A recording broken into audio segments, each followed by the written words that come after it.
Today the dunes at St Anne's appear peaceful, but history lingers here. Kitty Breaks came expecting an ordinary evening, but her life, her hopes, her future ended in this quiet landscape.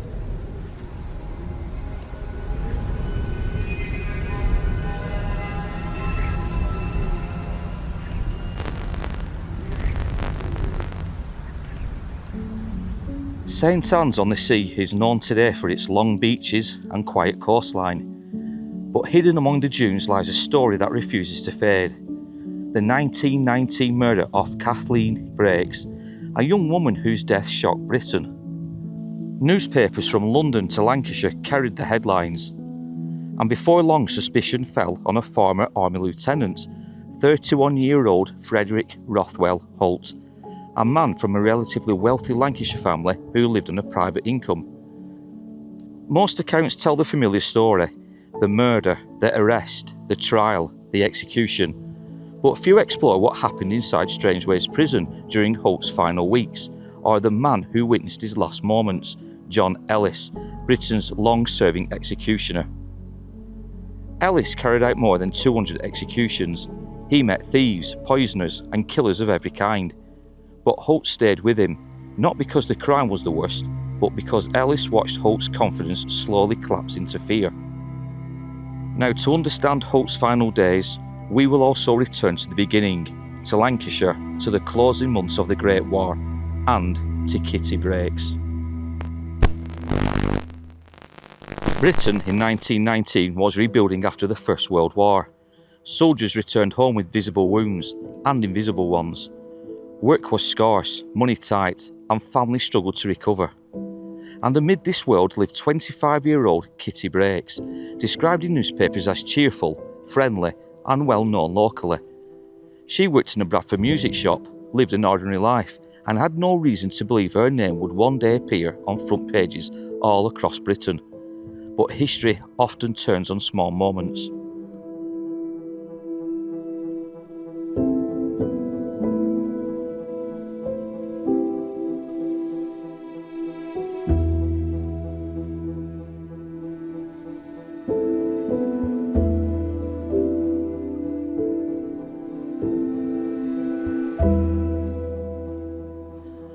Kitty was already married to a man who was a few years older than herself, and he was called John Breaks, but the couple had been separated for at least 18 months prior to her murder in 1919. It was sometime in 1919 that Kitty and John separated. They didn't divorce, but they separated and went their own way.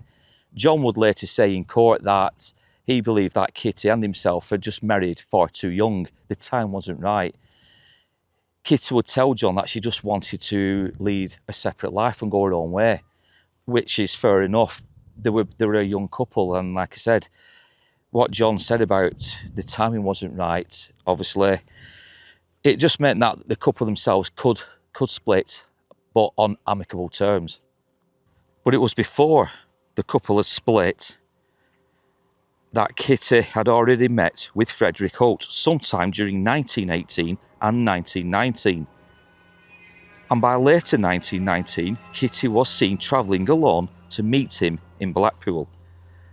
Now, Frederick Holt had lived in Lytham with his father in Lake Road, Fairhaven, which is close to Lytham and just a few minutes to the sand dunes where the body of Kitty would shortly be discovered.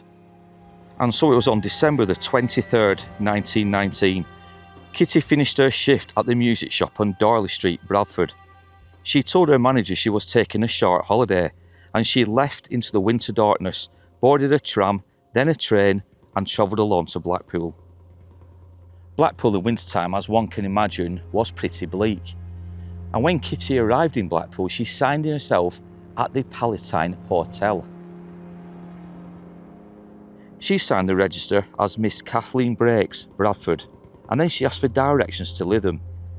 She went on to dine alone, ate little, and later watched the tram stop for St Anne's, heading toward a meeting she could no longer avoid.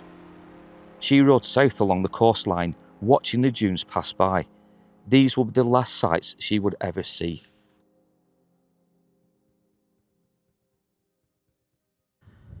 And so it was here on Christmas Eve 1919, and somewhere along the North Promenade and these sand dunes that the body of Kitty would be discovered. A local farmer by the name of John Edward Gillette came across Kitty's lifeless body at around 8:15 a.m. that morning. She was lying on her back in an area of the sand dunes that was around 200 yards north of the Manchester Convalescent Home and roughly 150 yards from the main road. The Manchester Convalescent Home was around 200 yards just in that direction. The home itself was demolished many, many years ago. And the main road, which is just in front of me, is roughly 150 yards away. So based on those calculations, 150 yards from the main road and 200 yards north from the convalescent home, that is where the body of Kitty Breaks will be discovered. So somewhere in these sand dunes, very close to where I'm standing now.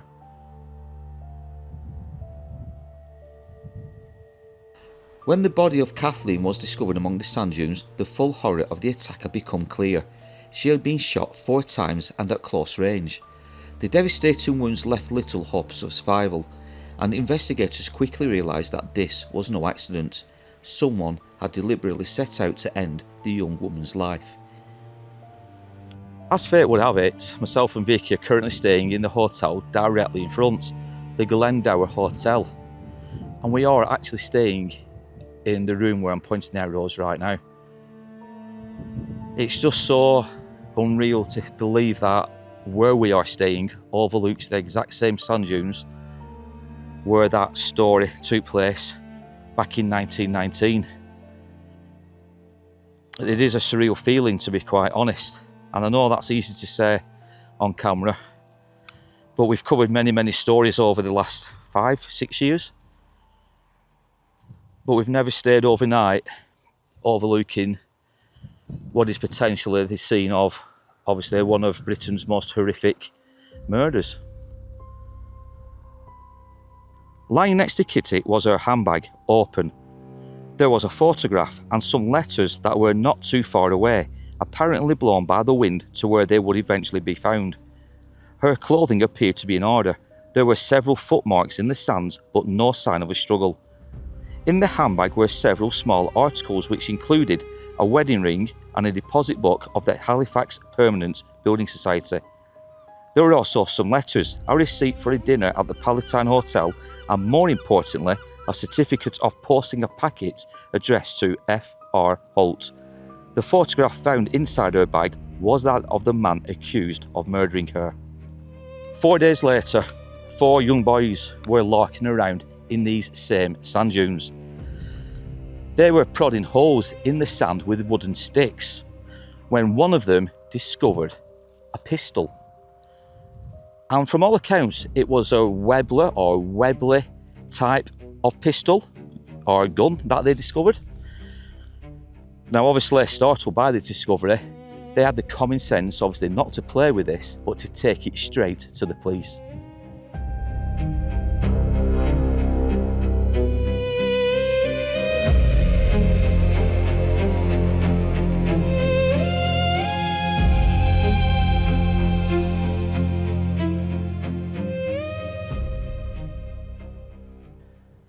There is a photograph which we have found from the British newspaper archives and from one of the farmer newspapers which covered this horrific case. And you do see a path meandering off to the left with a higher ridge directly in front. And in that photograph, it was originally marked with the letter X, and that is where the body of Kitty was discovered. Now, obviously, the dunes have changed slightly over the years, so it is very difficult to pinpoint that exact location, but we believe it is somewhere, like I said earlier, somewhere around here. As the investigation commenced, evidence pointed to Frederick Holt almost immediately. The Webley revolver matched the type Holt carried as a former army officer. Blood-stained gloves that were also discovered were finally traced back to him. The boot impressions matched Holt's resoled boots. And when police visited Holt's home, they found his boots clogged with sand. There was also a letter signed by Holt, which was also found in Kitty's belongings.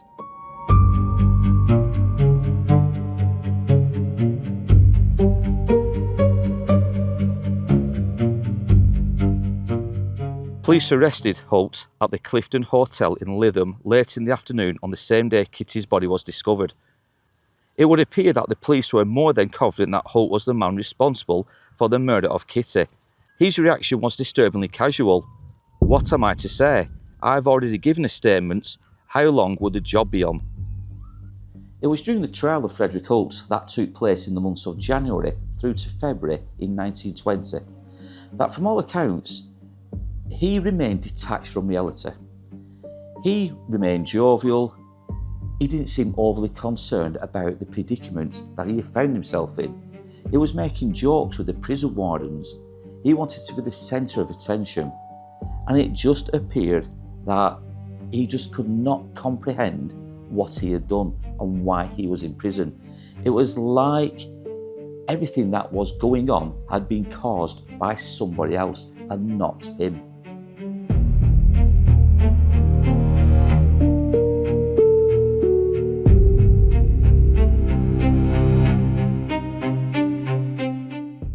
But the evidence was overwhelming.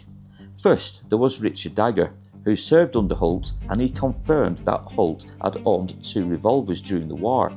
Both, however, had vanished after he fell ill in 1915. And then there was the physical evidence. Boot prints that matched Holt's boots. The glove that matched a pair he owned. And the revolver was consistent with his military issue. So what was the motive? Well, it does appear that in the months leading up to her murder, Kitty had taken out a life insurance policy up to the value of £5,000. Kitty herself had named Holt as the beneficiary, and she also went on to change her will, leaving him everything including her wedding ring, and despite still being married to John Breaks. During the court trial itself, Frederick Holt showed no remorse. He simply went about attending the court proceedings with absolutely no empathy, and this would carry on over when he was spending time in Strangeways prison. Even the prison warders themselves seemed to feel that his demeanour was extremely strange, and it was like he didn't again comprehend the situation he was in.